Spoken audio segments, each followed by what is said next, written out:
দরজা খুলতেই দেখলাম ননাস দাঁড়িয়ে আছে। কি হয়েছে আপু, কিছু লাগবে? কিছু লাগবে মানে? সকালের নাস্তা কে বানাবে শুনি?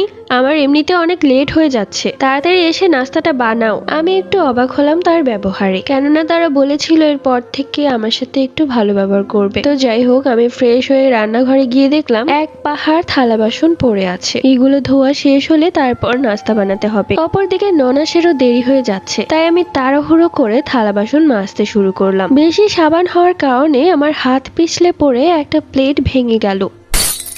তোমার সাহস তো কম না, এই দামি প্লেটটাও ভেঙে ফেলেছো? বলি মন কোথায় থাকে তোমার? এই মেয়েটাকে যবে থেকে বাড়িতে নিয়ে এসেছে তবে থেকে অলক্ষী লেগেছে।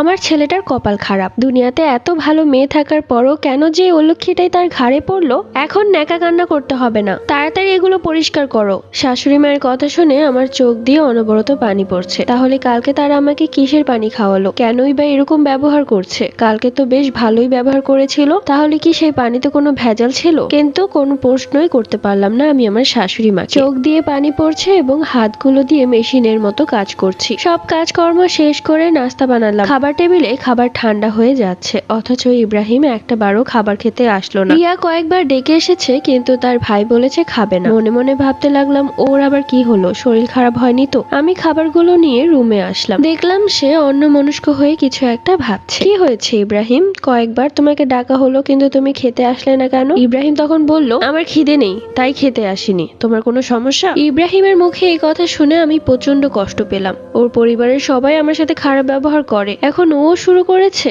এরপরেও আমি ইব্রাহিমকে বললাম, কি হয়েছে তোমার? আমার সাথে এভাবে রাগারাগি কেন করছো? আমার কি হয়েছে?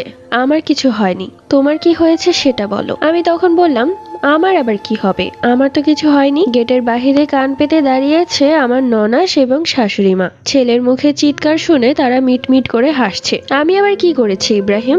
বললে না তো? কাল রাতে আমি তোমাকে কতবার জিজ্ঞেস করেছি কি হয়েছে তোমার, বলো। কিন্তু তুমি কালকে আমার সাথে খুব খারাপ ব্যবহার করেছো, যেটা আমি তোমার থেকে কখনোই আশা করিনি। তোমার সাথে যখন আমার রিলেশন হয়েছিল একটা বারও কি আমি তোমাকে তুই করে বলেছি? আমি তখন মাথা নেড়ে বললাম, না তো, কখনোই বলোনি। তাহলে তুমি কি করে কালকে আমাকে তুই করে বলতে পারলে? তুমি তো জানোই যে তুই শব্দটা আমি একদমই পছন্দ করি না, তাহলে কি করে আমাকে তুই করে বললে? আমি তুই করে বলেছি?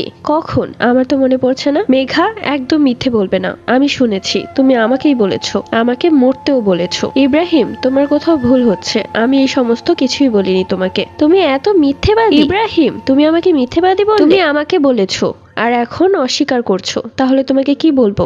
দেখো ইব্রাহিম, আমি আমার পরিবারকে ছেড়ে একে তো তোমার পরিবারের পেছনে গাধার খাটুনি খাচ্ছি, তার উপর তুমি আমাকে এসব আজে বাজে কথা বলছো। মেঘা চুপ করো, নয়তো আমার হাত উঠে যাবে। পরবর্তী